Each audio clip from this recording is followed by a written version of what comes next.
All right, here we are in the loser bracket finals of the Alpha Navigators Cup weekly number 20. And this will be featuring in our Red Infernal the MSRM. The well-known MSRM.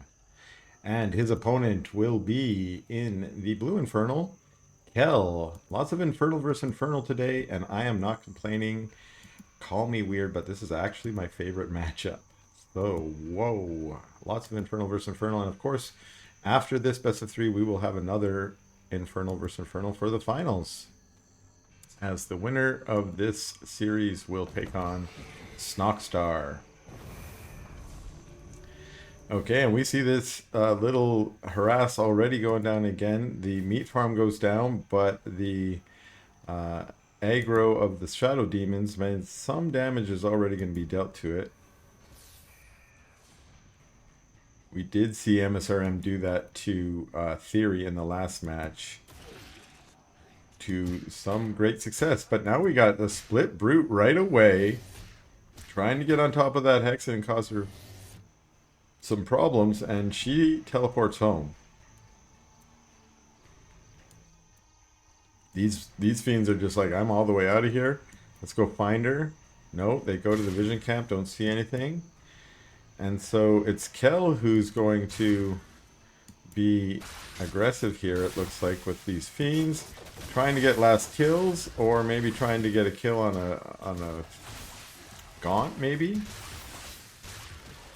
But MSRM able to creep successfully without having to worry about those fiends. Those fiends running back to join up with the rest. And Kel's going to go move on to the vision camp. So both of them just doing a pretty standard creeping pattern. We do have a ritual chamber already going down for MSRM. So fast got Plague Axes here. And it is just pure Luminite so far out of Kel with that second shrine going down. Both of them with interesting building placement, with their second building out near their natural. Now, that's often good. I've heard, I don't do this myself, but for Infernals, it is good to put a couple production at each base so that if you need to, if there's some attack, you can maybe grab that vault and pump out 3 brutes right away, get a nice defense, or grab your conclave and pump out some gaunts. If you've got that at every base, then you'll always be able to defend pretty quickly. Same if you are a Celestial. That's why Celestials put a lot of creation chambers at all of their bases. Is just if they need to, they can set that to their prime creation chamber and hopefully spit out a handful of units to defend if you need to. Little run by here. That's almost telegraphing that there are a bunch of fiends running by. They find this. They try and get on top of those gaunts, but the gaunts running into the forest actually eliminates the surface area that the fiends can get. Takes them so much longer, but they do manage to kill them. These two fiends just saying, yeah, I'm going to go for this conclave. I'm going to take it down. No, they get taken out. Fiends over here retaking the health camp, or taking the health camp, I should say. And getting a little of that healing juices to soothe themselves after that battle. Although we do have the fiends over here as well. Getting on top of the Hexen. Is the Hexen going to go down? No! The Hexen goes down. So nice damage done by those fiends. As we moved into the mid game, the Hexen's not so important anymore. These fell hogs just taking bites out of the ankles of this army as it walks by. But they just straight up ignore it and walk in and try and focus this Shroud Zone that just was summoned. There's 3 brutes here. And they're doing a good job tanking, getting a little bit of DPS on that front line. There's just not enough there. And they go down, and a Manifest Shroud Zone, a very nice Nightfall Infestation, but also good by MSRM to micro his way out of that. Now they've just positioned themselves over there, tucked between the mine and the vault, so that they can DPS it down and not have to deal with a lot of surface area from those fiends. We can see they're just crammed in there. Oh, those those gaunts are going to be so hard to deal with without having gaunts of your own. And Kel does have a few gaunts. They still haven't taken out that vault, so a lot of the time spent just focus firing that vault was actually wasted time, at least at this point. And these units are starting to get cleaned up, and maybe this is starting to look more like a hold out of Kel than good pressure out of MSRM. And yeah, the tides have turned a little bit. The supply is now in the favor of Kel, but not by much. And yeah, interesting use of the light trees there to just try and reduce surface area on his gaunts so that fiends and brutes just less effective. That brute using his push priority to push that gaunt right out of the way, saying, "Out of my way, buddy. I'm big and thick and you're small and skinny. You are gaunt and I am brute." Couple fiends going to take this healing camp. Eating a cabbage. Even gaunts can eat cabbages. A couple more fiends coming by here. This one's probably going to get taken out. No, manages to scoop by and decides to live another day instead of going up into the main and doing a scout up there. What do we have up here in the main? We do have a greater shrine on the way. Another conclave. And the natural, although the natural's already been up for Kel for a minute, so this is a real late natural for MSRM because Kel's already working on a third base. This could be an economic advantage that Kel can definitely put to use, given a little bit more time to build up that macro. We've got the healing camps respawning.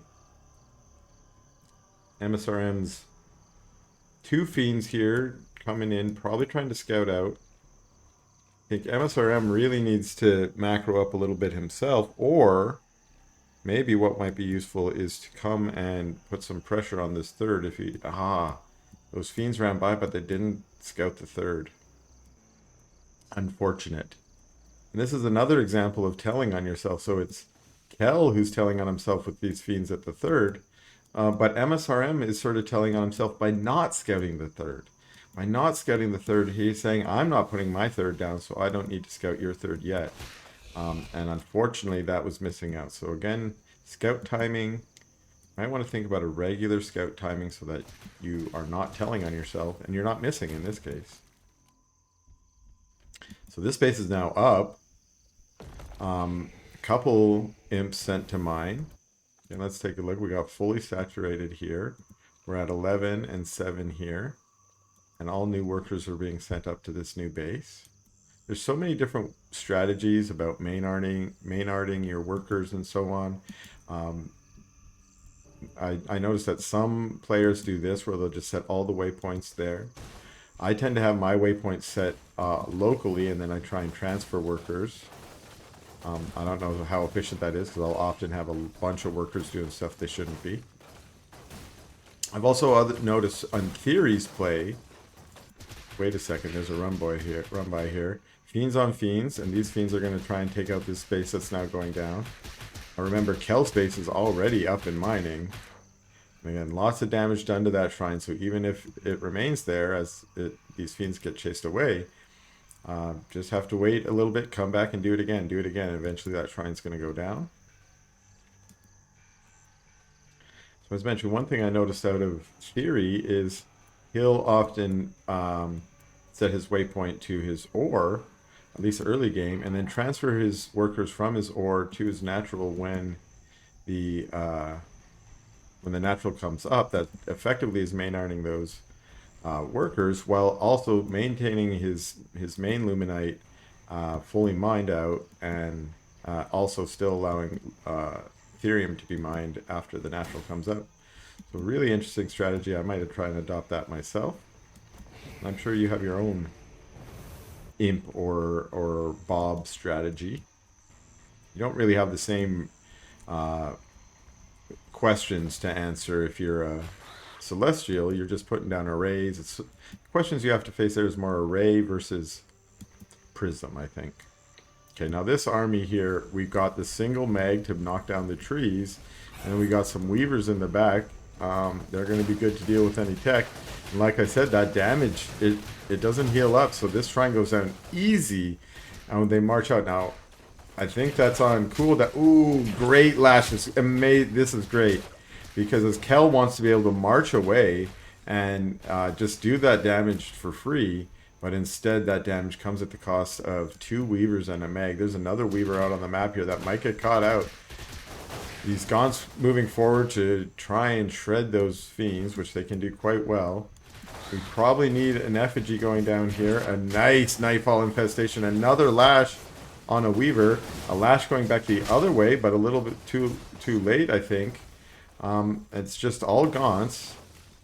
Gaunts and Brutes actually are pretty good against the weavers in the sense that the weavers don't have a lot to lash. You just have to tank now. But some of those troops are caught up on that Shroud Stone. And that's going to give Kel the opportunity to start taking out some of this front line. Or some reinforcing Brutes and Gaunts up at the top there. But yeah, the Concave was good, and the push back there, all those Weavers are down. Those Weavers did a great job of lashing in some of those expensive units from Kel, but now Kel is pushing MSRM back. And that's going to be a GG out of MSRM. Alright, here we are in game 2 of this best of 3. And we've got MSRM spawning here in the top left of Furious Resolve as the blue Infernal, and his opponent Kel in the red Infernal in the top right. Now what that's going to mean is one of these players is scouting in the right direction and the other one is not, although it looks like Kel is going to scout in 2 directions maybe. No, he's going to the vision camp. Okay. This imp is going where, to the speed camp maybe. And it was not quite slow. If it was a little slower in its walking, it probably would have seen this Hexen coming in. And MSRM's Hexen is just going to nowhere. But Kel does see a vault, no Therium miners, and teleports out. And if MSRM is, paying attention, that's probably all the information he needs. That Kel's in the top right. Probably doesn't need to march down there or send one of his skulls down there.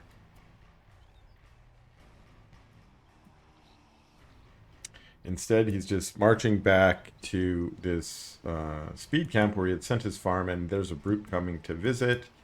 Looks like a single imp sent on Therium and another one maybe going to Expo. Whereas back home for Kel, we got double Conclave. And also going out for some creeping of the speed camp. So both of them going speed first. Pretty common these days in the meta is to go speed before health. I think folks are just realizing those speed camps give you a boost that's a little more beneficial if you're in a battle than the health camp early on. You can often run away better if you got that speed boost.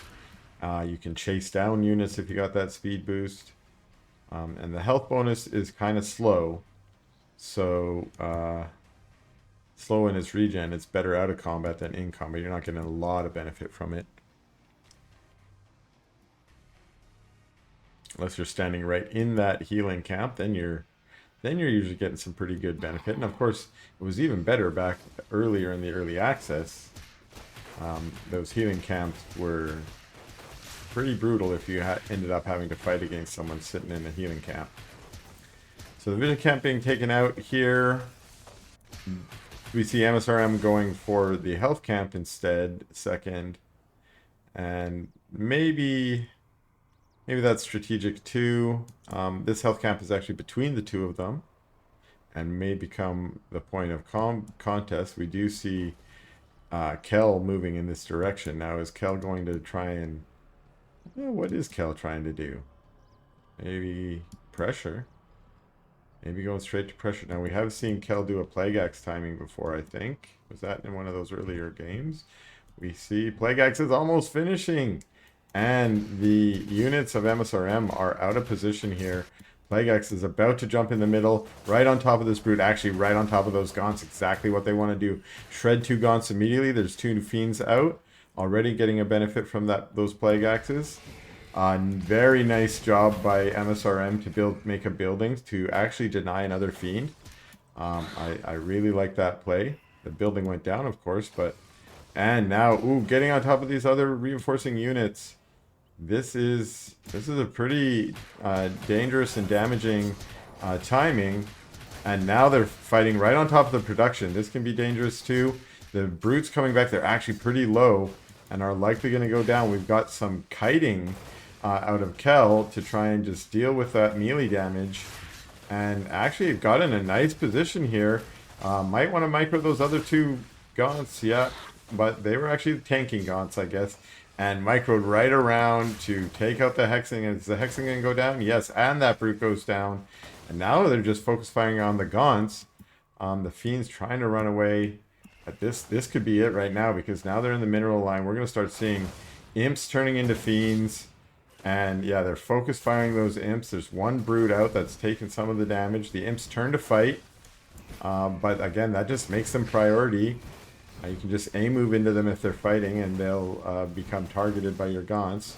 But really, if you're in this position, your gaunts want to be focusing, firing, and that's a GG out of MSRM.